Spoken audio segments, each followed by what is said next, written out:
তুমি এখনই আর্থিক লোককে সংবাদ জানাও যে কৃষক তার দর্শন চায়।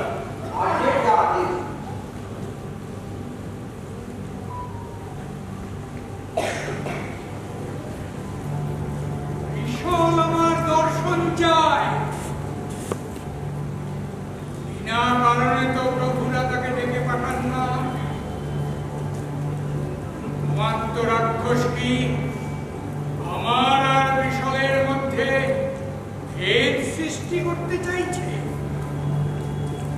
শত চেষ্টা করেও তুমি সফল হবে না রাক্ষস। আমরা এইরকম একটা কিছু আঁচ করেই আগে থাকতেই উভয়ের কপট কলহের একটা সভা করে রেখেছি। দেখি তুমি কত বড় বুদ্ধিমান।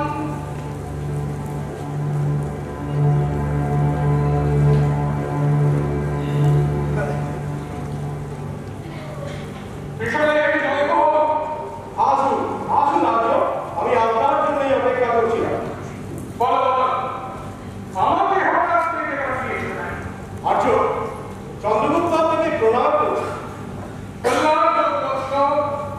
বীর পরাক্রমে রাজলক্ষ্মী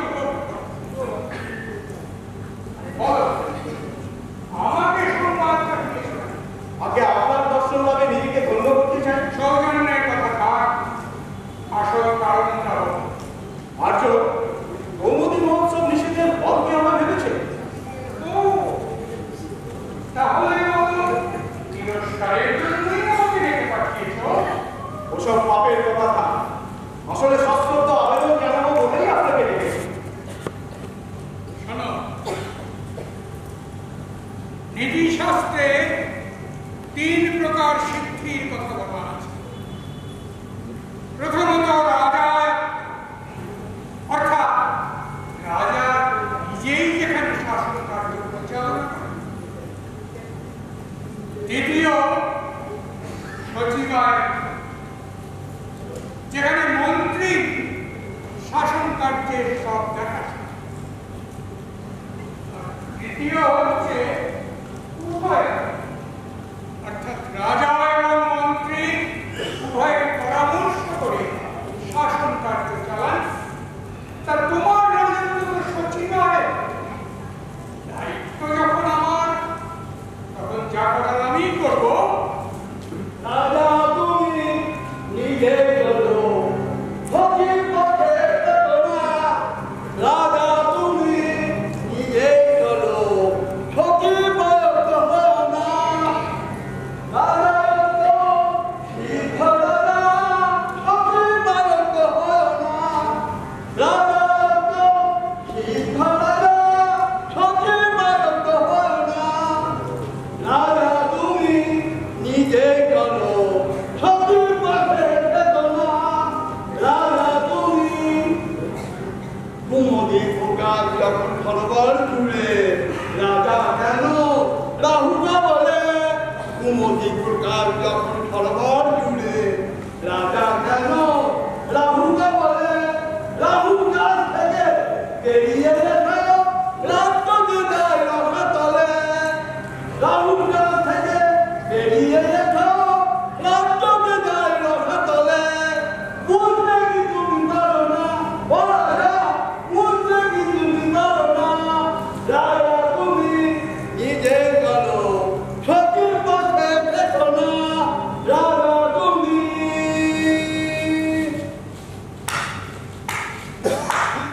সাধু সাধু সাধু বৈতালী, সত্যই তোমার গান প্রশংসার যোগ্য। বৈবিনদী, এই বৈতালীকে 200 স্বর্ণ মুদ্রা প্রদান করো। অকারণে অর্থ ব্যয়ের কোনো কারণ নেই। আর্য, এভাবে আমার সমস্ত কাজে বাধা দিলে রাজা হিসেবে থাকার প্রয়োজন কি? সমস্ত রাজ্যটাই ক্রমশ আমার কাছে কারাগার তুল্য হয়ে উঠছে। যদি তোমার পছন্দ না হয়, নিজেই তুমি দেখাশোনা করো। বেশ, এবার থেকে আমি রাজকার্য দেখব।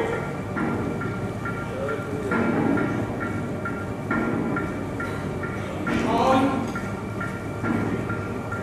তুমি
কল তোমার কল ঘনিয়েছে।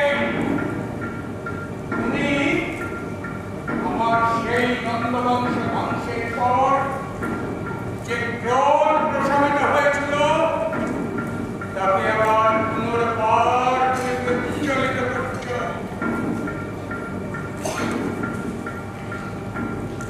রাক্ষস, তুমি কিনা আমার আর চন্দ্রগুপ্তের মধ্যে ভেদ সৃষ্টি করতে চাইছ? মূর্খ, শত চেষ্টা করেও তুমি তার সফল করে না। চললাম।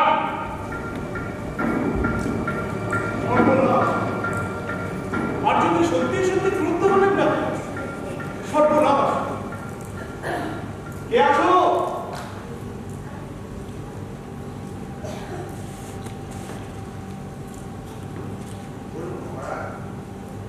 এই বিরহ বিষাদে আমি আজ বড়ই ক্লান্ত, একটু বিশ্রাম করতে চাই। আমাকে স্বয়ং পক্ষে পথ দেখিয়ে দিয়ে চলো। আসুন প্রভু, সেই দিক দিয়ে আসুন।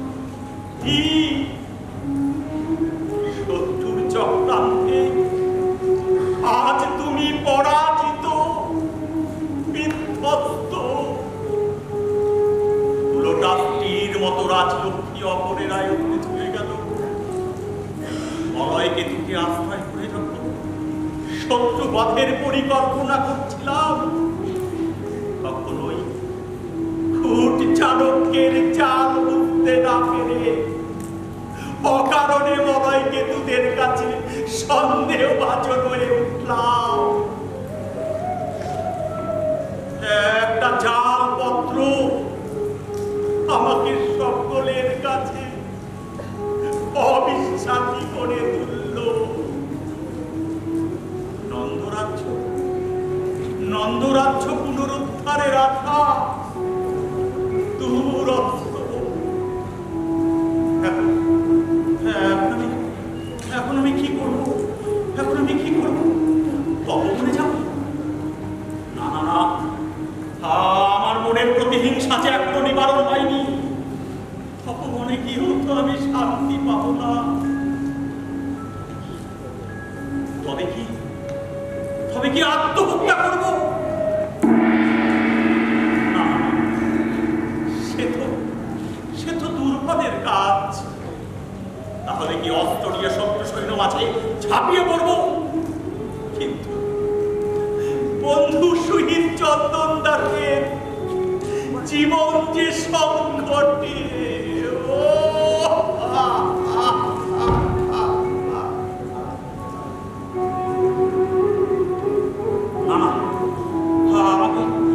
আমাকে ভেঙে ফেলে চলবে না।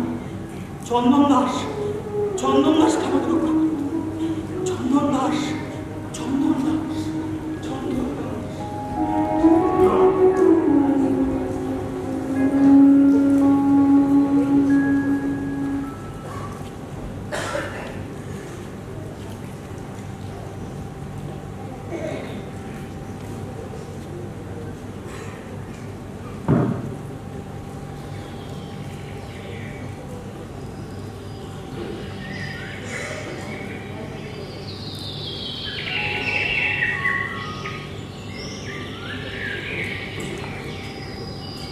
আগে যখন এই বনদে ফিরে আসতাম, তখন পুরবাসীরা আমার দিকে কত জয়ধ্বনি করত।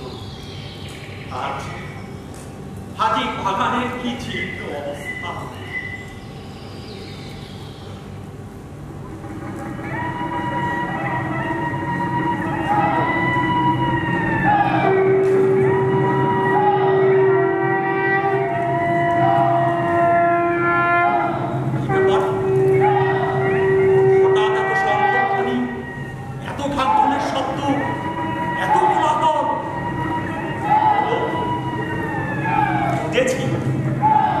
বলয়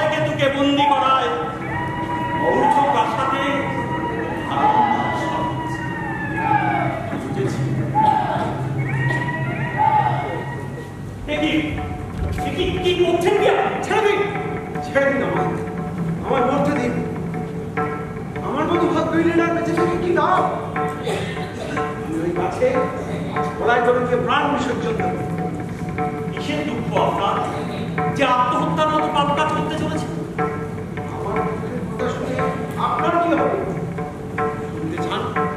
তবে শুনুন, মণিকার ক্ষেত্রে চন্দন দাসের বন্ধু বিষ্ণু দাস বন্ধুর আসন্ন বিয়োগ ব্যথায় আত্মহত্যা দেওয়ার জন্য বন্ধুর মৃত্যু সংবাদ শোনার আগে আমি প্রাণ ত্যাগ করতে চাই। এর মধ্যেই চন্দন দাসকে হত্যা করা হয়নি তো? আজই করা হবে। বারবার বলা সত্ত্বেও ওরা কিছুতেই চন্দন দাসের পরিবারকে রাখতে সাহায্য করে না। আরে মৃত্যু ছাড়া আর কি বা আছে? ভদ্র, আপনি এক্ষুনি যান, আপনার বন্ধু বিষ্ণু দাসকে প্রাণ ত্যাগ করতে নিষেধ করুন। চন্দন দাসের জীবন রক্ষায় আমি এখনই যাচ্ছি। আপনি আমার চন্দন দাসকে নিশ্চিত মৃত্যুর হাত থেকে কিভাবে রক্ষা করবেন? আমার পুরুষাকারের মৃত্যু সঙ্গী বহু সার্থক যুদ্ধের হাতিয়ার এই অসি চাকরা করবে। মৃত্যু স্নেহে মন আমার খারাপ আমি চললাম।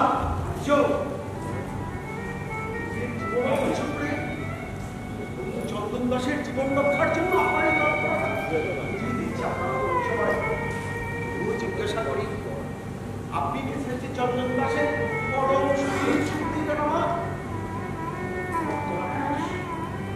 ভাগ্য বলে আজ আমাকে দর্শন দিয়ে অনুপ্রেরিত করলেন। আপনি কি সেই? হ্যাঁ ভদ্র, আমি সেই রাক্ষস।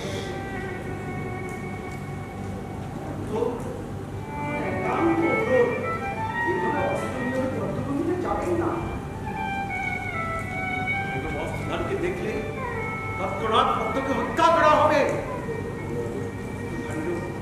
কঠিন সাজা হবে।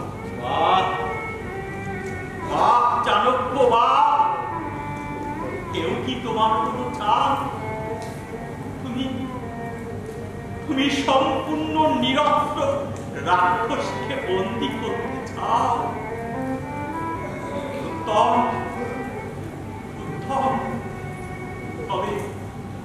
তবে তোমার ইচ্ছাই পূর্ণ হোক।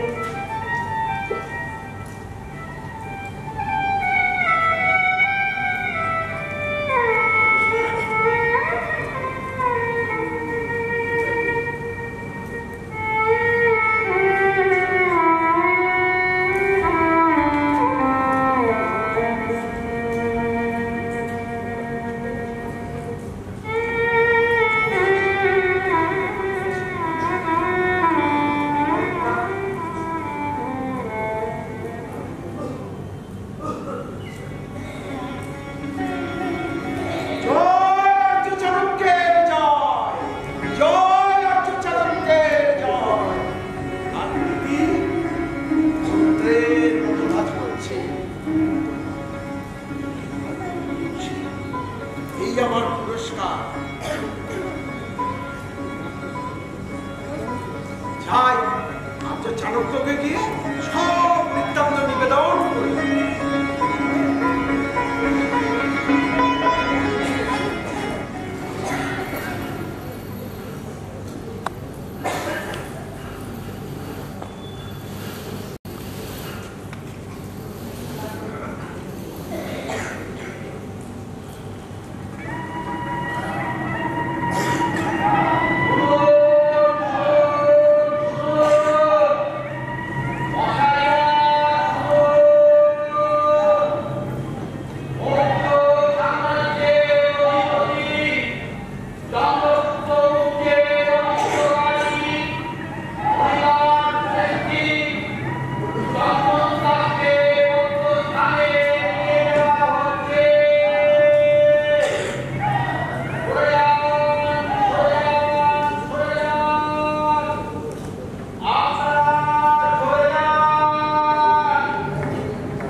অমাত্য রাক্ষস আজ বক্তব্যে উপস্থিত।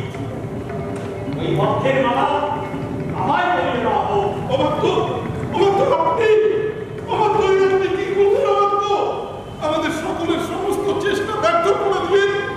আপনি কি করলেন? অমাত্য তিরস্কারে কাজ নেই বন্ধু, এ তোমারই মহান আত্মত্যাগের সামান্য মাত্র। যাও ওই কুটিরপতি চাণক্যকে গিয়ে জানাও, যদিও কলিকালে শিষ্ট জননীতি বিরল, তবুও নিজের প্রাণের বিনিময়ে অপরের প্রাণ রক্ষা করতে চাওয়া যা শিবিরাজের যশকেও ম্লান করে দেয়, বৌদ্ধদের উদার চেষ্টাকেও ব্যর্থ করে দেয়, যার রূপেও তোমাদের রাজ্যে তার মৃত্যুদণ্ড হচ্ছে, তাকে বাঁচাতে আজ স্বয়ং রাক্ষস আত্মকবিত। জয় চাণক্যের জয়। এই পরাক্রমে আজ অমাত্য রাক্ষস ভারতে বাধ্য হয়েছে। জয় চাণক্যের কি বললে? কে ধরা দিতে বাধ্য হয়েছে? আগে অমাত্য রাক্ষস। এই কপিল বর্ণ শিখাপুঞ্জকে এই বস্ত্রাঞ্চলে আবৃত করল, গজমদবন্ধে আমন্ত্রিত সেই কেশরীকে কে পিঞ্জরাবদ্ধ করল?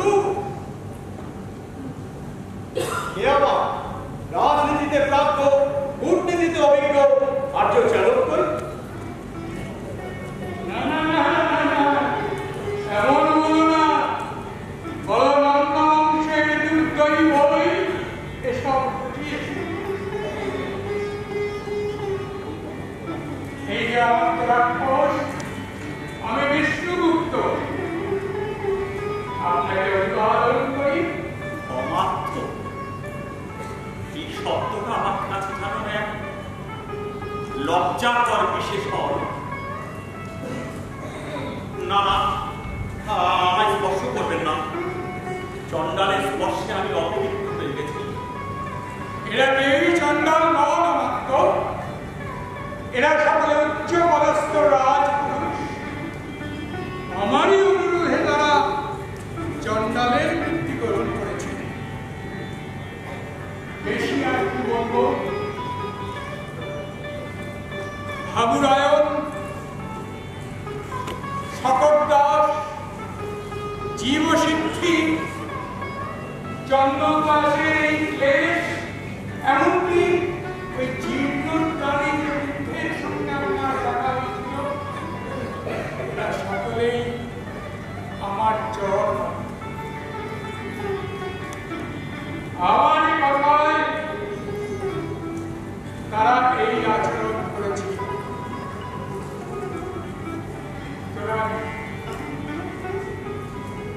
এগুলো সব এক কারণেই করা হয়েছে, যে আপনি যাতে বিষয়ের মন্ত্রিত্ব গ্রহণ করেন।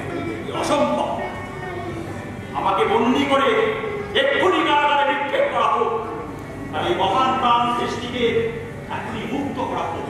তাই কি হয় অমাত্য? আপনার ক্রোধার বুদ্ধিতে আমাদের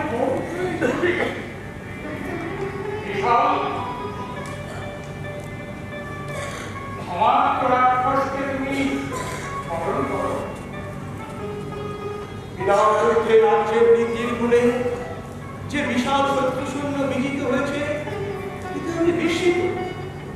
তীরগুলো সব দূরেই রয়ে গেল, বসে কোষমুক্ত হল না, অশ্বের বেসরব শত্রুর হৃদয় কম্পিত করল না, যুদ্ধপতিরা সব কালুর মতো নিশ্চল হয়ে রইল, অথচ আর্যতা অভিষ্ট গ্রহণ করল।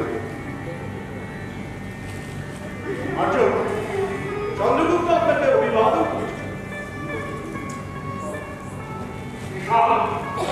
আর বিলম্ব করে না, এখন এই রাক্ষসকে তোমার মন্ত্রিত্বের পদে বরণ করো।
চন্দন দাসের জীবন রক্ষা আমার হাসু কর্তব্য।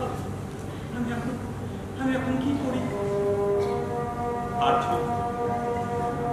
আমি পরাজিত, বিধ্বস্ত, আনুগত্য শিকার ছাড়া আমার কোনো গত্যন্তর নেই। এই মানুষকে দিয়ে আপনি যে কোনো কাজই করাতে পারেন।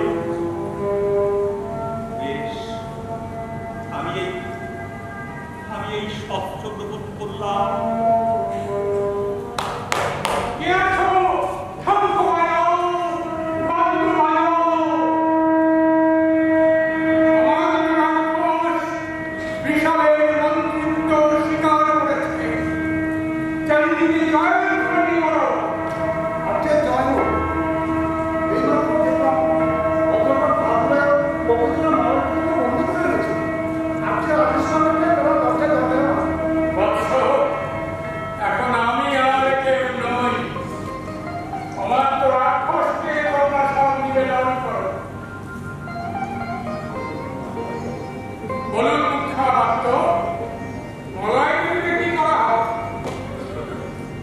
পরিণত করার পরপরই চাণক্য আমাকে আদেশ দিতে প্ররোচিত করেছে।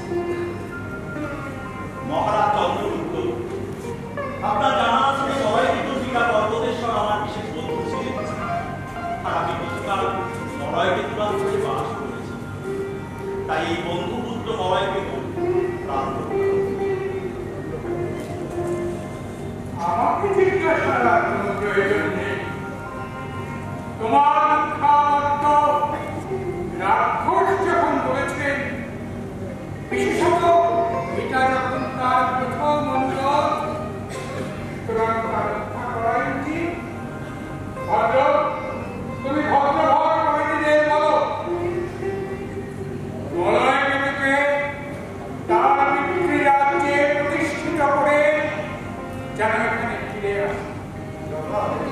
আর শোনো, দুর্গরক্ষক বিজয়বাবুকে বলো যে সমস্ত মন্ত্রীদের বন্ধন এই মুহূর্তে মুক্ত করা হবে।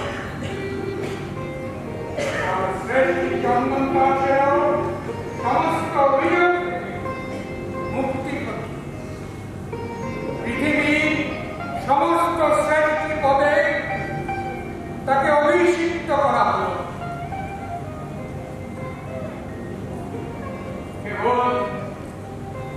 কেবল আমি প্রতিজ্ঞা পূরণ হওয়ায় আমার শিক্ষা বন্ধন করি। আজকেরটা আদেশ।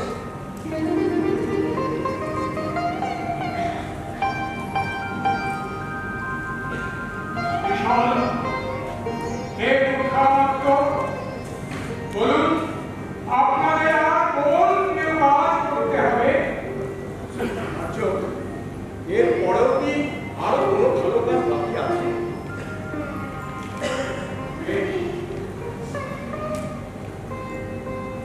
নন্দবংশ ধ্বংস হয়েছে, চন্দ্রগুপ্ত সম্রাট হয়েছে, নন্দনের প্রধান বুদ্ধি সম্পন্ন উন্মত্ত রাক্ষস আপনার কর্তৃত্বের পথ গ্রহণ করেছে। এবার আমাকে বিদায় দিন। আমি এই নগরের কোলাহল ছেড়ে নির্জন কোন গ্রামে চলে যাই। সেখানে কিছু অনুচরকে নিয়ে অর্থশাস্ত্রে পুঁথি লিখে জীবনে বাকি আপনারা বিদায় দিন।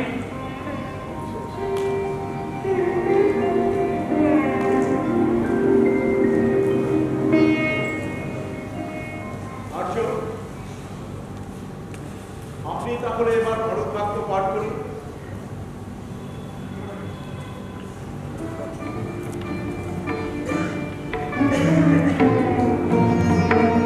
পৃথিবী হোক শস্যশালিনী, জ্ঞান আসুক সকলের চিত্তে।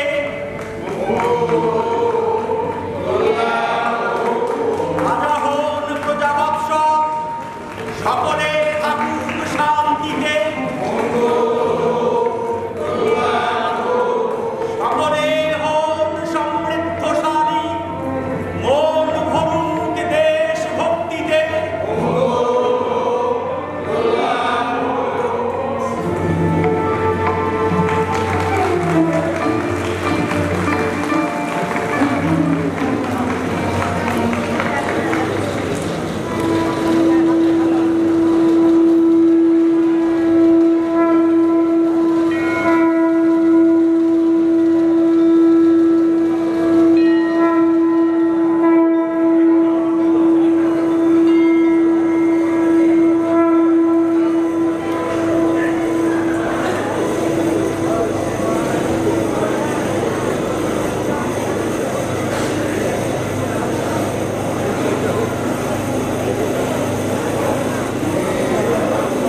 তার নাম সুস্মিতা মুখার্জি।